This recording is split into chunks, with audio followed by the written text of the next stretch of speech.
Hello everybody, and welcome to another edition of the Missing and Abducted. In this video episode of the Missing and Abducted, I am joined by my co-host and host of the Justin Harvey Show, and we will be speaking with a team of activists and advocates who has a passion for helping the victims of human trafficking and the missing and the murdered, about their team that is going to Las Vegas tomorrow to search for answers and, if God willing, find missing Jessie Foster.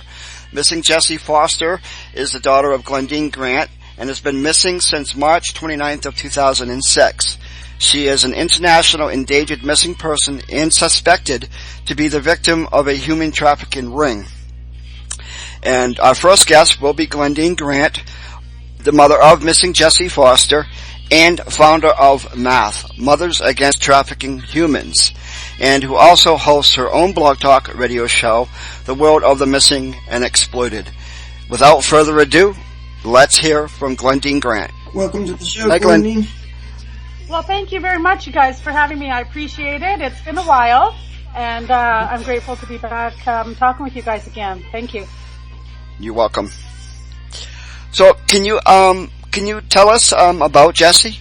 I mean, growing up as a child? I sure will. Jessie's my second oldest out of 4 daughters, and very, very active in school. She was always in dance or brownies or guides, swimming lessons, you name it. She would take kung fu lessons and always did things like went to Bible camp in the summer and any kind of camp that came up with guides. She was always really involved in that. Loved going on school outings, went several times, to Barkerville and things like that, and just always very sociable. When she was 16 years old, she asked if she could move back to Calgary where she was born and stay with her dad. She wanted to live with her dad. She never had. And she thought it was just time. Okay. Yeah. And she went. Now, when she went missing, I mean, there was. You say she went to Calgary. I mean, she's from Calgary, and she ended up missing in Las Vegas. That's right, because when she moved back to Calgary in grade 11, and then stayed there for grade 12 and graduated, she met a guy there. No, not somebody she dated. It was just a young guy that would go to the same clubs and hung around with the same types of people that she did, and over time they became friends. And so when Jessie was 20 years old, she put her things into storage and moved back to Kamloops.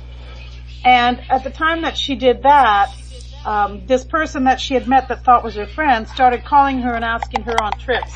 Now to fast forward now, just to tell you one thing about him, we realized later that he would be called a recruiter or something along those lines. We do believe that what he had been doing as Jessie's so-called friend all those years was grooming her. So when she moved away from Calgary, came back to Kamloops, which is another province away from where she was, I think that they kick-started their plan. I think that they didn't want her to get away. All of his, grooming her, and by that I mean gaining her trust, becoming her friend, gaining her trust, and allowing it to be where she would go somewhere with him, which is exactly what happened. By the time Jessie was invited to go on a so-called vacation to Florida, she'd known this person for 3 years, and as a 20-year-old young woman, she figured that if she knew somebody for 3 years, she knew them. Myself, I thought, 3 years is not long enough to know someone if they're not being upfront with you. And he never was upfront with her. He said his mother lived in Florida, and she doesn't. She lives in Edmonton. And the second time he took her away to go down to Manhattan, New York, and Atlantic City, New Jersey, he started, things started turning. It was on this trip that she was first asked if she would prostitute herself. And that she got very upset, literally stormed right out of the room and went down to the lobby of the hotel, called me up and told me everything that had just happened. And she was more insulted than afraid or worried about what this fellow was going to do. And I was absolutely freaking, because this is exactly what I had thought the time before also, is that this was there was something going on other than just being her friend. So when it turned out that she went back up to the room, even though I did not want her to go there, but there was actually no other place for her to really go, considering that she was, down in New York State and is from Canada. And she told me she wasn't afraid of him. She went back to the room, and they were leaving the next day. They had flights booked to come back to Canada. The next day when Jessie called me, she was all excited, almost as if the call the night before had never happened. And in her excitement, she's telling me that they're going to Las Vegas, and she's going to call me when she gets there because she had to go. And I'm trying to get through to her, like, wait a minute, what happened last night? This guy had no money and wanted you to prostitute yourself. Now he's saying, let's go to Las Vegas. She's in too much of a hurry for me to get any answers. And so she left and called me when she got to Las Vegas and told me she was going to stay till her birthday, which was actually 2 weeks exactly from that day. She was taken to Las Vegas May 13th, 2005. Jessie's birthday is May 27th. It's her 21st birthday coming up. And if you want to stop for a moment and think about that, I mean, 21 years old means that she's now legal age to get into clubs and things. So they still needed her to turn 21 before they could really do anything with what they had in mind with Jessie. And the way Jessie was prostituted out was very high-end clubs, nightclubs. Like it wasn't just where they, got her hooked on drugs and made her go to the corner. It was nothing like that. It was, it was very intense. And by the time she turned 21, and that was the end of May, by early June, she's telling us that she's met a fellow. And after she went missing, another thing we found out about the month of June was that was the first month that she had been arrested in, and for one count of solicitation for the purpose of prostitution. So when you think about that, taken there in May, and they're already arrested by June, and during the time that she's, falling in love with this fellow and telling us she's moving in with him, and then she's engaged, the whole time, she'd been, beaten and hospitalized, her jaw had been broken, and she was arrested a second time in September for 4 counts of solicitation for the purpose of prostitution. And all this, if you really think about how fast that all happened, and I kind of sometimes look at the fact that she was arrested and charged with so many offenses is, this might be a smart aleck response to say, but either she's the dumbest prostitute in Las Vegas, or she was actually trying to get herself arrested and trying to get herself sent back to Canada.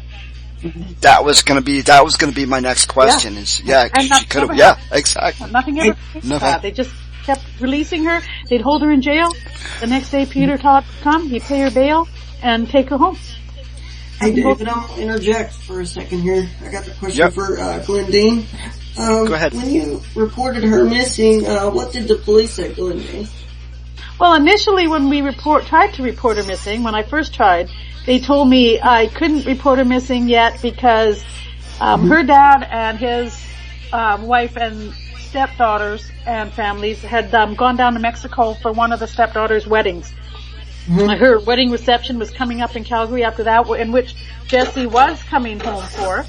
She was actually, her older sister was going down to Las Vegas, and they were going to come back together. They were going to go together to Calgary for their stepsister's wedding reception. But in the meantime, Jessie went missing before that, and when I tried to report her missing, the police said, well, you know what, there's a chance that she went with them and just didn't tell you. And no matter, what we said or tried to tell them, that she's not going to go to Mexico and not tell anyone. But we had to wait. And we had to wait until he came home before we could report her missing. And that was not until, the first week of April, and she went missing on March 29th. So she was missing for about 11 days. We believe she was missing 11 days before the police would let us take a report. Because as soon as they came back from Mexico, they told us what we knew, that Jessie had not gone with them. Wow. So, since then, Glendene, what steps have you taken? Have you talked with psychics or private investigators? Kind of give us an update of what you've been doing since then, now that we know that she's obviously missing. Well, we've done everything we could think of, including psychics and private investigators. I do not suggest that someone with a missing loved one go directly to a psychic and pay them money to get answers, because you won't get them. I mean, I've talked to 40 psychics over the years. 4 of them have told me she, is not alive. The rest have told me she is. None of them have told me where. So, that wouldn't be the way to go. I mean, there are times that psychics have helped police in investigations and specifically lead them to bodies and help them literally solve crimes. That's happened. But if you think about people like, Sylvia Brown telling Sean Hornsbeck and Amanda, my mind went blank, but telling parents that their children who are missing are dead, and in both of those cases their children came back alive. You can't, those are things you cannot do, because the roller coaster is bad enough without getting your hopes on something. I don't get my hopes up. I just, I do appreciate everything. I don't expect a thing. In Jessie's case, I'm not expecting anything. I stopped expecting things a long time ago, because when you're expecting things, it lifts you up, and it's too far to fall every time. So I just appreciate everything that happens. And this includes you guys having us on the show. This includes what's happening down in Vegas next week. It includes everything that's going on and has gone on since Jessie's disappearance. But what I do recommend is the first thing that families do is, of course, report them missing. They need to get a website. They need to start up social media, and they need to just get their loved ones' posters everywhere they can. If it's local, then you just go around and put your posters up. With us, it wasn't local. It was not even national, so it was a little bit harder. But, we started to meet people, and people started helping us, and they would put up posters for us all over the world, but especially down in Las Vegas. And it's great, because there are people who have seen Jessie, and there are people who are going to have their memories jogged by looking at one of those posters that get put up.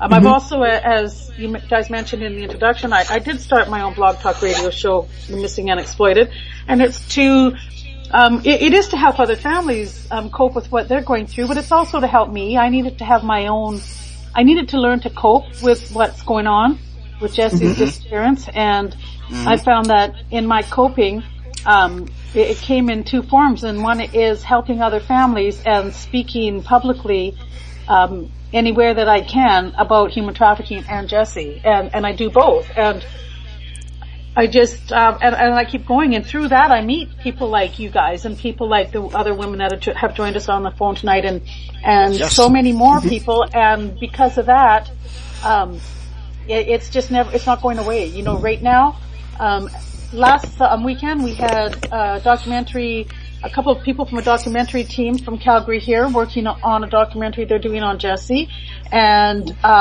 there's been 2 articles in January in the Las Vegas Tribune. I've been interviewed tomorrow is going to be the second one by the Las Vegas Sun. So even to know that all of this is still going on down there is, I suppose next to Jessie being home, I really can't ask for a lot more than what's really going on. Yes. Except maybe somebody to put up $1 million reward. That wouldn't hurt either. But you know what? It hasn't got Natalie Holloway back, so sometimes rewards don't work. Yeah. Now, Glendene, your last conversation with Jessie, did she give you any indication at all that she was in any danger whatsoever? Jessie never gave an indication ever during the entire 10 months that she was in Las Vegas before she went missing. As far as we knew, she was down there living in a $750,000 house with a wealthy boyfriend, driving fancy cars, going to beautiful clubs, and having fun all the time, and engaged to be married and happy as a clam. That's what we thought. But now when we look back, and if you look and you think, okay, hindsight, right? She kept in constant contact with us while she was there. There wasn't a day that went by in the time she was gone, but Jessie didn't phone somebody or text somebody, whether it was me or one of her sisters or one of her many, many friends, her stepmom, anybody, somebody. There was always somebody who heard from Jessie every day. And if you think about it after the fact, with hindsight, you can look at it as, well, it might not have been so much as to say hi every single day. It could have been so that, and it did happen, what I'm about to say did happen. It could have been so that when communication stopped, or if it ever stopped, we would realize it sooner rather than later. And that's what happened. I mean, her sister tried to call her on the 29th, her younger sister, couldn't get a hold of her. And so I tried, and I couldn't get a hold of her. And because when Katie told me, I'm like, well, that's weird. Oh, well, she'll call me back. And the next day, her older sister, Crystal, also said, Mom, I've been trying to call Jessie now for yesterday and today, and I can't get a hold of her. And so I tried again, and we knew. And it only took her two sisters calling and then me trying for us to know if something was wrong. She didn't not ever call us back. And another thing that I think Jessie did purposely, in case something happened, and by in case, what I mean is Jessie knew what was going on down there. Even if we didn't know what was going on, she did. Be it good or bad. And she probably saw a lot more than what we can imagine. And she probably knew that, you know, if anything was to happen, she would need to do something. So not only was she in constant contact with us all the time, but during her one time back to Canada, she was in Kamloops visiting us, went to Calgary to visit her dad and stepfamily, came back to Kamloops. And when she went missing, I went to the storage unit I told you she had. She put her stuff in storage when she moved back to Kamloops. And when we went to her storage unit in Calgary, not only did we find all of Jessie's belongings that she put in there before she moved, but we found pictures of all these people that she had met down in Las Vegas. I mean, we had pictures of Peter Todd. We had pictures of Donald Vaz. We had pictures of Richard Walcott and Yvonne Huxbreton. And these people are the key people who were involved with Jessie at the time of her disappearance. I'm not saying they're anything other than perhaps a person of interest or somebody that the police should have talked to by now. But they're, staying away from us and just talking bad about Jessie after her disappearance just kind of tells you, what they're really all about, and that's that they're not really her friends. If they're not really her friends, why were they pretending her to be unless this was all part of what they do? And by that, I mean human traffickers, recruiters, pimps, and prostitutes. Now, were any of these people, to your knowledge, Glendene, was any of these people questioned by the police? No, as I said, none of them were. Well, Peter Todd was talked to twice, once when the police went there upon her reported missing. They did nothing. That was 10 or 11 days after she went missing. So if something had happened to Jessie, it wouldn't be evident that many days later. They also talked to his estranged wife, Trish, who had threatened Jessie in the past and actually cut Jessie's hand with a knife once. And they talked to her once. So Peter twice, Trish once. And when they talked to Trish, they had brought both of them in at the same time and talked to them separately. And the exact quote from the police about what they found out of them was nothing. And the fact is that they are married to their story. So he said whatever was happening was not something that was going to they were going to tell each other about. Well, it looks like the police would, go that extra mile knowing that, she's missing is what I don't understand. Well, that's what none of us can understand, except I suppose if you want to try and wrap your brain around it, we have to go back to 2006 and realize that human trafficking was thought of as only being in another country, third world countries, not to be happening in North America, and that people thinking that this is what happened to their child are grasping at straws. And you also have to realize that the person who was put on Jessie's case, because she lived in North Las Vegas, it's a smaller city, they don't have a missing person department or a human trafficking task force, and so there was a robbery detective put on her case. And another thing I want to also point out is that when Jessie's not the only woman who I know who was taken to Las Vegas, who went missing after being forced into this lifestyle. The other one is Lindsay Harris, and she was found deceased, murdered, and she had been taken and was living in Henderson. So if you want to think about the difference between North Las Vegas and Henderson and Metro Las Vegas, is the fact that Metro Las Vegas has missing persons department, they've got pandering teams, they've got vice squads, they've got human trafficking department. They don't put a robbery cop on a missing person who ultimately turns out to be a human trafficking case. So it's, I believe, part of their scheme is to keep them, like if something happened, and that is when these women were reported missing, they had to be reported missing to Henderson for Lindsay and North Las Vegas for Jessie. So right off the bat, we're starting with a smaller scale. Yeah. As a matter of fact, can I tell you one thing that the officer said to me? Mm-hmm. When I told him that Jessie was being forced into prostitution in Las Vegas, in their city, mm-hmm. He told me prostitution doesn't happen in North Las Vegas. That happens on the Strip. My jaw dropped, wow. And I looked at him and I said, "I beg to differ, but prostitution happens in like hick towns." So just the fact that he said that, I mm-hmm. thought, there's no way a cop he wasn't a rookie, can be that naive. There's no way. Mm-hmm. So, and that's really how things have. And I mean, I'd really like you to, go to where we could talk about what's happening next week now. Just to let you know that we're coming up on 8 years with Jessie missing, and yet we still have people that are looking for her physically, and that's why we're here tonight, actually, is to talk about that. Yes. Mm-hmm. Yes, that is. And we are gonna we have our second guest on the line right now, Mary Eugene, who is also an activist and advocate whose best friend was murdered 31 years ago and chose to take on that task 4 years ago of going after the murderer of her best friend.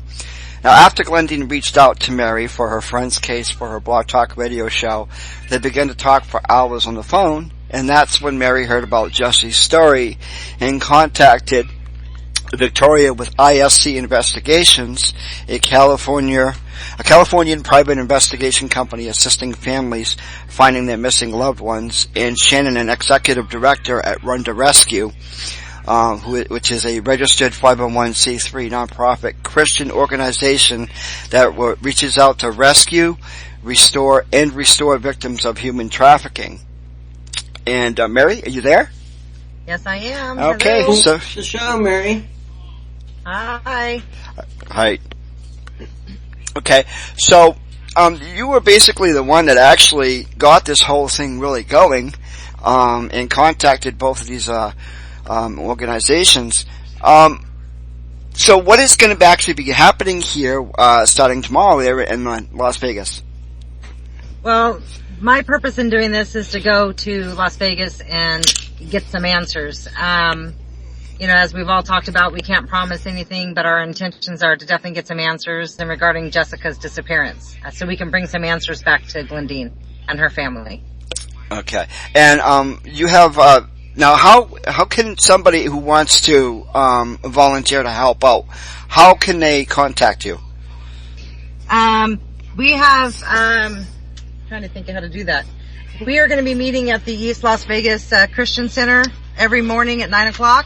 Okay. And they're welcome to meet us there and help us hand out flyers. Obviously, some of the more intense things, such as, behind the scenes, doing surveillance and that kind of stuff, we won't be allowing, the common citizen to do that because we can't take a chance of putting them at risk. Right. But, going downtown, going down on the Strip, going to specific locations, passing out flyers, asking people if they've seen anything, heard anything, do they know anything. Mm-hmm. Okay. And Victoria. Yes. Yeah. My question now, if someone, is there, now somebody needed, like I say, if someone heard this and they had, because I know that we have one case that's going on here that I've been trying to actually get in contact with the parent, but they do want their privacy, so they're all referring everything to the Assistant Attorney General, and is Abigail Hernandez, and they believe that she could be possibly a victim of someone that's either holding her against her will or helping her out, because she went missing October 9th. And on October 22nd, she wrote, there was a letter that was written and mailed on the 23rd to the mother that she did not receive until the 6th of November. Yes, November 6th, but wasn't released until to the public to December 6th because I needed to do some investigation, and they feel that she was at grave risk and could be possibly a victim of human trafficking. Now, if I was to get a hold of this family or the Attorney General, she wanted to actually hire a private investigator, how would they get a hold of you? Well, they can always call us directly, and I'll actually give you that number.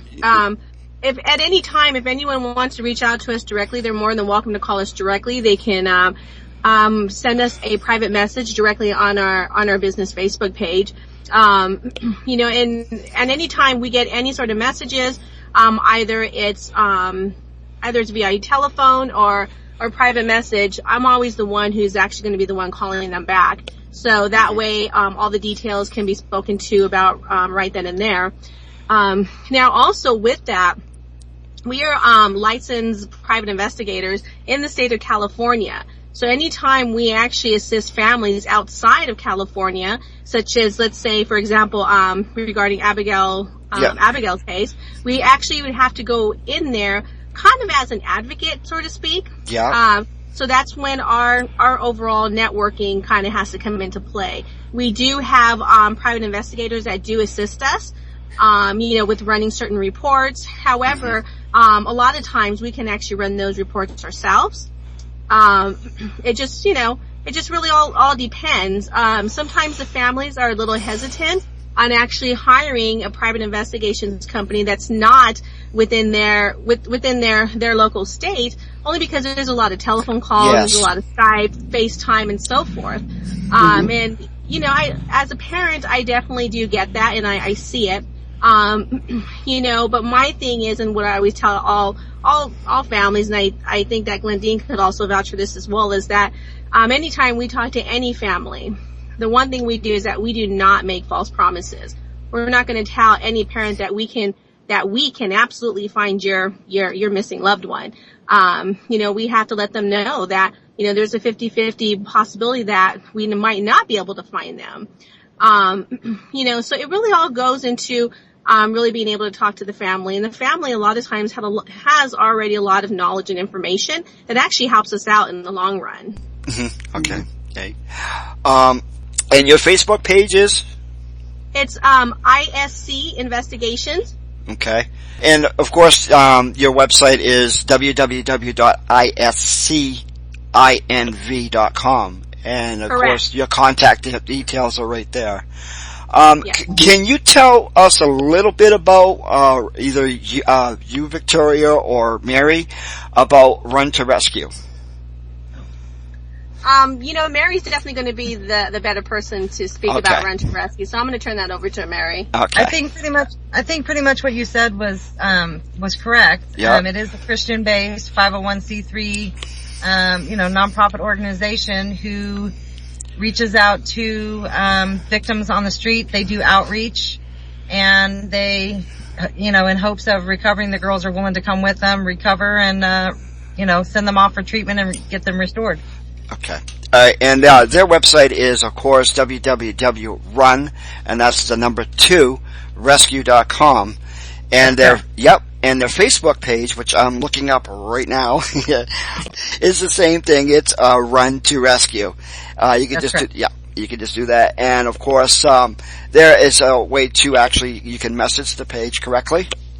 Correct? Yep. Yeah, okay. Yep, that's true. Yeah, so that's another way that people can actually contact them too, is on Facebook.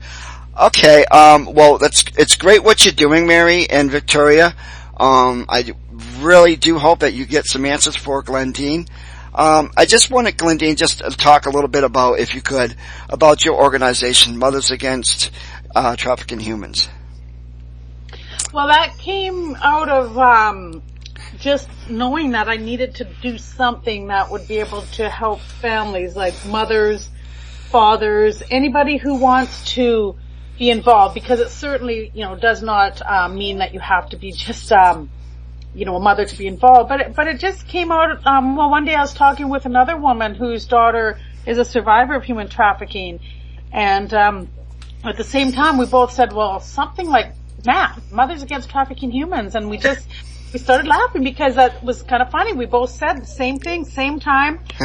And I just kind of went with it. I just thought, you know what, I have to do something besides just talk about it. And now, you know, I mean, as a matter of fact, early next month I'm going up to Prince George for the second time for the it's Casey is the Community Against Sexual Exploitation of Youth, and they've got a program, and it's Youth Against Poverty. And so this will be my second time speaking at them when they have their year celebration, and it's phenomenal. I mean, in May here in Kamloops, M.A.T.H is going to be. I'm going to be speaking through M.A.T.H. Crime Stoppers and the RCMP are having a Western Canada human trafficking conference, and we're having Joyce Smith. It's going to be phenomenal. Oh, great, good. Okay, now. There is also, if you would like to help out with the search with Jessie, I mean, there in Las Vegas. I have the address, actually, of the East Vegas Christian Center. Yes. It's 6450 Stewart Avenue, Las Vegas. Okay. All right, I was just going to ask that.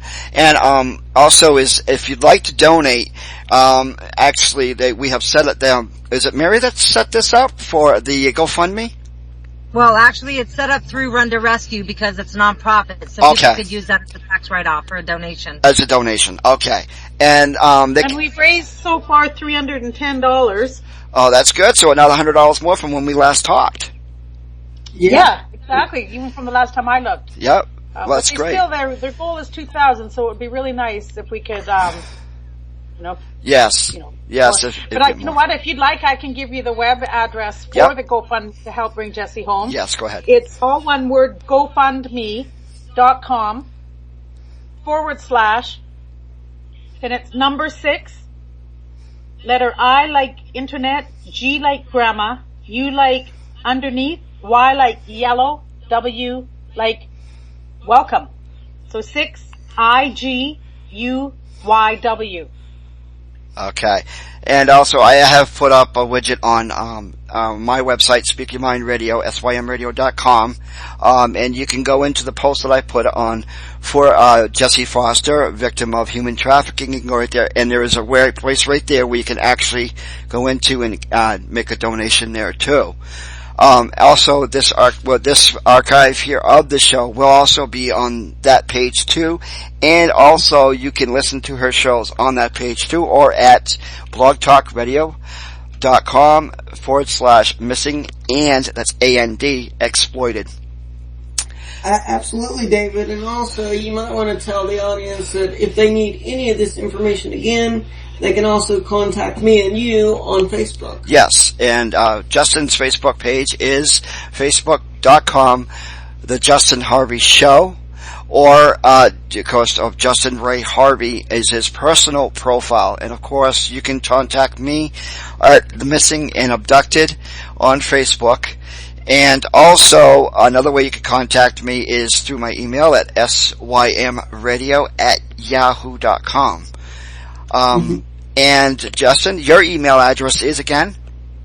FrankDukesFan@gmail.com, and Dukes is spelled DUXFAN@gmail.com. Okay. Alrighty. Well, thanks for joining us and giving us the time to actually talk with you and share your story with us, Glendene. We're glad to have you, and I know that you're glad to have that we have had you here on the show too.